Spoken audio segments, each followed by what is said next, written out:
इस सेशन में हम लोग पढ़ेंगे semantic analyser and semantic errors. Okay, तो सिमेंटिक एनालाइजर क्या करता है? It adds semantic information to the parse tree and performs certain checks.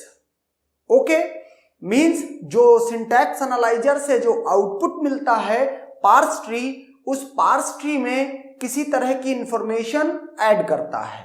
Okay, जो कि फर्दर नेक्स्ट फेजेज में यूज की जाएगी। Okay, next phases of compilation. तो यहां पर ये कुछ इंपॉर्टेंट पॉइंट्स हैं, तो इनको हमको जान लेना चाहिए। Okay, following issues are part of semantic analysis phase. जैसे पहला क्या है? Type checking.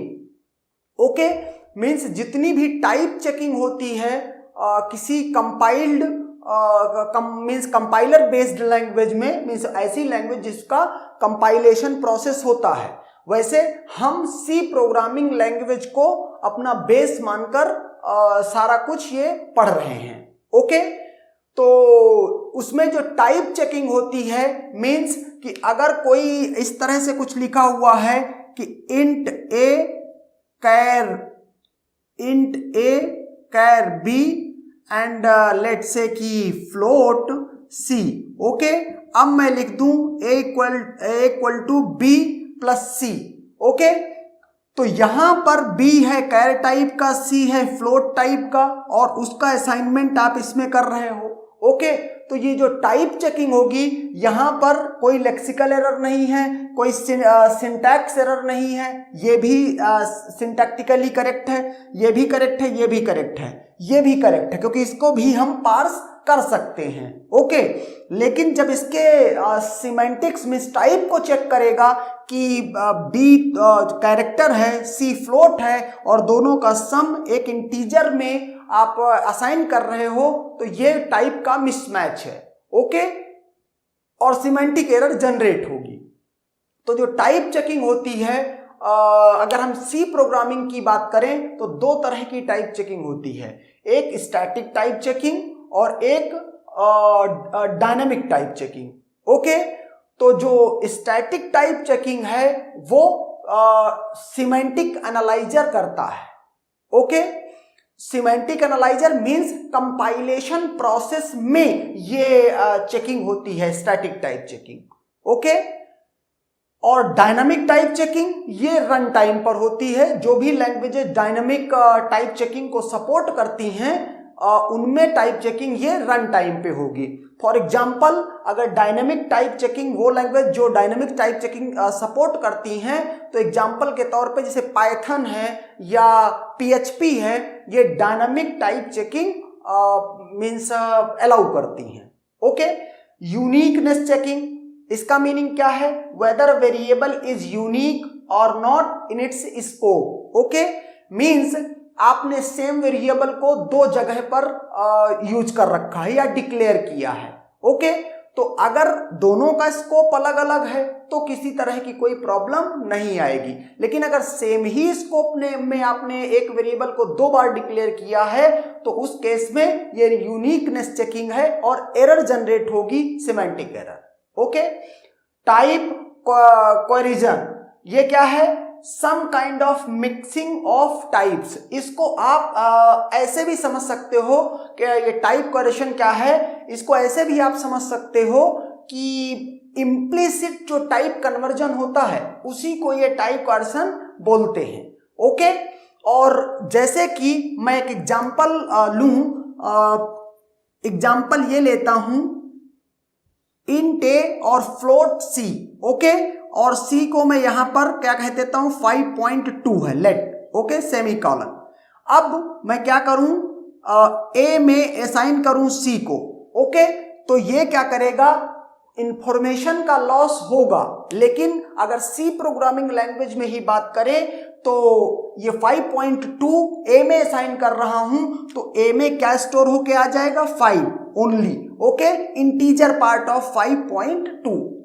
तो यहां पर ये जो इस तरह का टाइप कन्वर्जन है, इम्प्लिसिट टाइप कन्वर्जन, ओके, और इसी को कह रहा है मिक्सिंग ऑफ टाइप्स कि इंट और फ्लोट, इसकी मिक्सिंग है एक तरह से कि फ्लोट में आप इंट असाइन कर रहे हो, ओके, तो इसको बोलते हैं टाइप कन्वर्जन। अगर ये सी प्रोग्रामिंग लैंग्वेज है, ये इस कॉन्सेप्ट को अलाउ करती है, okay.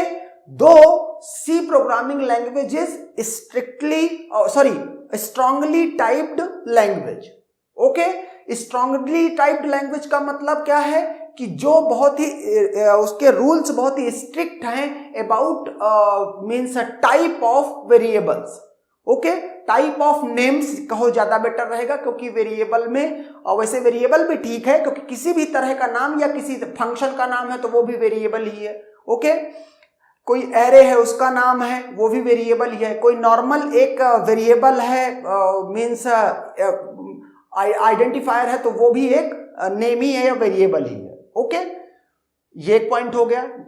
Next one, name checks whether a variable name is not allowed, means जैसे कि सी प्रोग्रामिंग में कोई भी वेरिएबल आप ऐसे नहीं कर सकते हैं कि इंट 1 ABC, ओके, ऐसा कोई वेरिएबल नहीं बना सकते हैं जिसकी स्टार्टिंग 1 से हो, ओके। नंबर से स्टार्टिंग नहीं हो सकती है। अगर बिल्कुल प्रैक्टिकल सी लैंग्वेज की बात की जाए तो एक वेरिएबल का जो ये नेम है, वेरिएबल जो नेम है, इसकी स्टार्टिंग या तो अंडरस्कोर से हो सकती है और या तो कैरेक्टर से हो सकती है, ओके। मीन्स ये नंबर से नहीं हो सकती है। तो ये अगर आपने कर दिया तो ये इसके सिंटैक्स लेक्सिकल एनालिसिस कोई इश्यू नहीं है। लेक्सिकल एनालिसिस करेंगे तो पहला टोकन, दूसरा टोकन, तीसरा टोकन और चौथा टोकन। तीसरे टोकन में ABC, दूसरे में सिर्फ 1 और पहले में सिर्फ इंट और चौथे में सेमीकोलन, ओके। यहां तक इसमें कोई इश्यू नहीं है। लेकिन सिंटैक्स के एनालिसिस करेंगे, इसकी पार्सिंग होगी बहुत ही सक्सेसफुल तरीके से। तो इसमें प्रॉब्लम कहां है? सिमेंटिक जब एनालिसिस होगी तो पता चलेगा कि 1ABC नाम का वेरिएबल या इस तरह का नेम अलाउड ही नहीं है, okay, and therefore semantic error, okay. ये next point, whether an identifier has been declared before its use. अगर मान लो कि आप क्या करते हो कि जैसे कि यही है, यहां पर मैं क्या कर दूं, इसको a इक्वल टू 2 कर दूं और c इक्वल टू ये है, और इसके बाद क्या कर दूं, x equal to a plus c, okay. तो lexically okay, syntax okay, problem कहां है? सिमेंटिक में। क्यों? क्योंकि आपने ये x वेरिएबल यूज किया है और इसको डिक्लेयर नहीं किया है, ओके। तो यही ये कहना चाह रहा है कि whether an identifier has been declared before its use. तो अगर आपने डिक्लेयर किया है बिफोर यूज तो कोई इशू नहीं, सिमेंटिकली करेक्ट। बट अगर आपने ऐसा नहीं किया है तो सिमेंटिक एरर जनरेट होगी, ओके। और इस बात को यहां पर कैसे बताया गया है?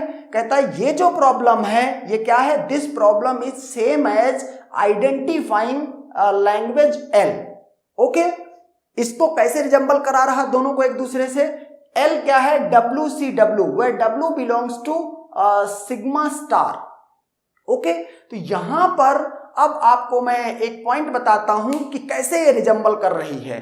अगर यहां आप देखें तो ये जो W है और एक ये W है, अगर थ्योरी ऑफ कंप्यूटेशन आपने पढ़ा है तो वहां एक लैंग्वेज आपको गिवन होती है और आपको ये आइडेंटिफाई करना होता है कि ये लैंग्वेज रेगुलर है, कि कॉन्टेक्स्ट फ्री लैंग्वेज है, कि कॉन्टेक्स्ट सेंसिटिव लैंग्वेज है, कि रिकर्सिव इन्यूमरेबल लैंग्वेज है, ओके। तो यही अभी हमारा फिलहाल तो क्वेश्चन है कि क्या ये लैंग्वेज रेगुलर लैंग्वेज है, ओके, या क्या ये कॉन्टेक्स्ट फ्री है। तो अगर हम देखें तो जो ये लैंग्वेज है ये रेगुलर नहीं है, ये मींस कॉन्टेक्स्ट फ्री भी नहीं है। क्यों कॉन्टेक्स्ट फ्री नहीं है? क्योंकि जो कॉन्टेक्स्ट फ्री लैंग्वेज होती है उसमें क्या है, मींस कॉन्टेक्स्ट फ्री लैंग्वेज अगर है, हमको एक्चुअल में क्या करना है, इस लैंग्वेज की जितनी भी स्ट्रिंग्स हैं उनको आइडेंटिफाई करना है। कैसे? कि जो ये W, ये जो स्ट्रिंग है एग्जैक्टली वही स्ट्रिंग ये W है। C क्या है? एक सिंगल टर्मिनल, ओके। तो WCW में ये वही W, नेक्स्ट वाला W वही है जो पहले आप पढ़ चुके हैं, ये आइडेंटिफाई करना है। ओके, तो जो कॉन्टेक्स्ट फ्री लैंग्वेज होती हैं उसमें एक स्टैक का इस्तेमाल कर सकते हैं कुछ लर्न करने के लिए। ओके, रेगुलर लैंग्वेज में कुछ भी यूज नहीं कर सकते हैं। तो अगर ये WCWR होता, ओके, तो ये मीन्स WCWR होता, मीन्स ये W क्या होता, इसका जस्ट रिवर्स होता। तो ये कॉन्टेक्स्ट फ्री लैंग्वेज थी। क्यों? क्योंकि पहले W को सबको स्टैक में बिगिनिंग से एक एक कैरेक्टर पढ़ते जाओ, स्टैक में पुश करते जाओ, जैसे C आए C को स्किप कर दो, और जैसे ही ये W स्टार्ट हो C के बाद जैसे ही पहला कैरेक्टर पढ़ो एक एक सिंबल पॉप करना शुरू करो, और मैच भी कराते जाओ क्या स्टैक का टॉप और जो इससे आपने पढ़ा है क्या दोनों सेम है, अगर दोनों सेम है पॉप करा दो, अगर मिसमैच होता कहीं पर वहीं पर बोल दो कि ये CFL नहीं है, कॉन्टेक्स्ट फ्री लैंग्वेज नहीं है। ओके, लेकिन एक चूंकि ये WW है इस वजह से एक स्टैक से इसका काम हो नहीं पाएगा। ओके, तो इसमें दो स्टैक लगेंगी तो इसको आइडेंटिफाई किया जा सकता है, और ये लैंग्वेज क्या है, ये लैंग्वेज है CSL। ओके, ये लैंग्वेज CSL है। तो ये इस तरह से इसका मीन्स वो है। अच्छा, इसका यूज आगे आपको एक सेशन में और आएगा। Next point, whether variable is scalar, array और फंक्शन, मीन्स जैसे एक प्रोग्राम में नेम कई तरह के हो सकते हैं। ओके, नेम सिंपल ऐसा हो सकता है, इंट ए टाइप का नेम हो सकता है, एक एरे की डिक्लेरेशन हो सकती है, एक फंक्शन की डिक्लेरेशन फंक्शन का नाम हो सकता है। ओके, तो अब ये कैसे पता चले कि कौन सा नेम किसके लिए है? ओके, ये भी मीन्स ये भी इंफॉर्मेशन सिमेंटिक एनालाइजर का ही काम है, इसका इंफॉर्मेशन कलेक्ट करना। ओके, या अगर इसमें कोई इश्यू है तो उसको उसके रिस्पेक्टिव एरर जनरेट करना। How many arguments does a function takes? Okay, जैसे कि आपने प्रोग्राम कर दिया, एक फंक्शन कॉल किया और उसकी कहीं डेफिनेशन लिखा, तो अगर आर्ग्यूमेंट्स का मिसमैच होता है तो वो एरर कौन बताएगा? सिमेंटिक एनालाइजर उस एरर को बताएगा। ओके, मतलब अगर मैं यहां पर इसका एग्जांपल लिखना चाहूं तो सपोज करो मैंने कहा फू